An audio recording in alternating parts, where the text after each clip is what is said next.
guys, it's Sam, and this is my spoiler-free review of The Beautiful by Renee Ahdieh. This is the first book in a YA historical supernatural series, and it takes place in New Orleans in 1872, and follows our main character of Celine, who's a young woman that is fleeing from Paris due to something in her past that she is running from, and she's coming to New Orleans to live in a convent and eventually be married off and start her life over. But she quickly gets pulled into the city's sort of underworld, and she meets our other main character, Bastien, who is connected to the supernatural element of the city and what's going on behind the scenes with the political supernatural world. This quickly becomes a gothic mystery story because some murders start happening in the city and both of these characters are connected to what's going on with that. So this is a book that I put off for quite some time. I got it last year at BEA and then a lot of people were talking about how disappointed they were with it. And although I love Renee Ahdieh's The Wrath and the Dawn, I DNF'd her Flame in the Mist series, did not enjoy it, so I was really skeptical about this.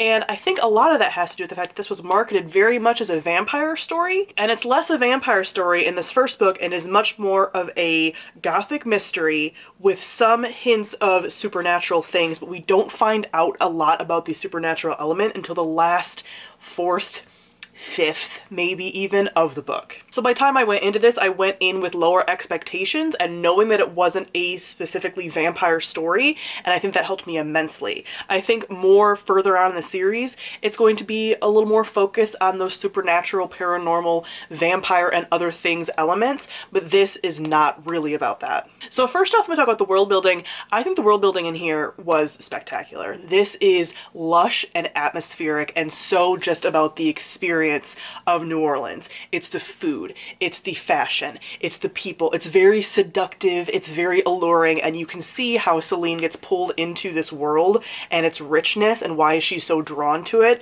because it does feel like a very immersive story that wraps you up in the experience. There's also that great theme of that underlying supernaturalness without it being so over the top that you're sitting there wondering why the human characters don't know what's going on.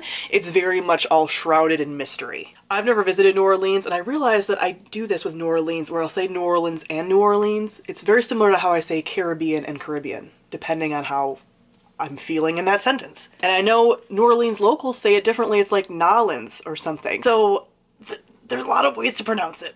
But I've never visited the city, but it is one of the cities that I deeply want to visit, and I feel like has such an atmosphere to it even now, so I definitely felt that while reading this. Next, I'm gonna talk about our characters. So as far as our two main characters, I liked them, but they are probably the weaker part of the story a bit for me. What I do like about both of them is that they are drawn to each other, obviously, and that they are drawn to each other's strength and like the power each one holds. Celine is running from her past and wanting to be in more of a place of power, and it's addressed how during this time period you really don't have a lot of power as a woman, and how she envies the power that Bastien has, how he sees a mirror in him and like an equal to him when he sees her, and that kind of pull to each other based on an equal relationship, even though he is in like a different world than her, I think is really compelling and interesting for them. As characters, I don't think we got as much of. We get more of Celine's character, and I do really like Bastien and like kind of what he's dealing with because, you know, supernatural, all that stuff. It's fun. But there are some elements of just like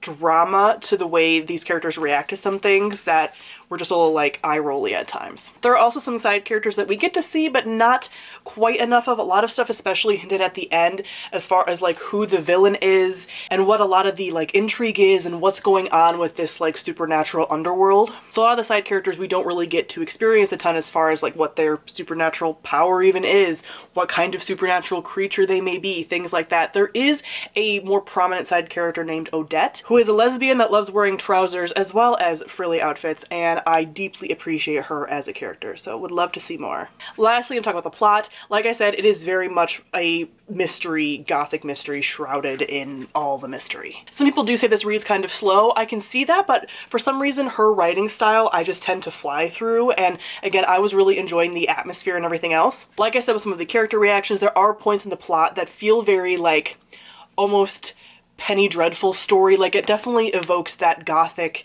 mystery element of like and there being like chapter breaks where something dramatic happens and it feels like it's going to a commercial break. There's that element of that like over the topness, but I sort of enjoyed that over the topness at times. Like sometimes it's a little bit eye rolly, but other times I'm kind of like, I know what I'm getting here. I know that some of this is like over the top gothic drama for the sake of drama and angst and whatever. And I kind of like that. There was also some elements of the twists and stuff that happened with the mystery story that I wasn't necessarily expecting. Or there are also some elements that I'm not necessarily drawn to, like there's a potential sort of love triangle, but I don't think they're quite gonna do. Yes, but again, I'm kind of willing to give it a little bit of wiggle room, but there are some things that were just a little bit over the top and dramatic, but it sort of fit for what the story was. So overall, because I went in kind of with realistic expectations for what this was bringing me, that it wasn't a vampire story and that it was more of a slower book, I ended up really enjoying this, and I gave this 4 out of 5 stars. So I do plan on continuing with the series. I'm not sure if it's a duology or more than a duology, because I know the second book is out, but I have nowhere seen if this is a trilogy, if it's a duology. Wherever I read anything about it, it just says series, and on Goodreads it only has these 2 books. So if you know that, let me know if it's gonna be more than 2 books. But I do plan on finishing this series if it continues to be a fun time like this. So comment below and let me know your thoughts on The Beautiful. Thank you all for watching, and I'll see all of you guys soon. Bye.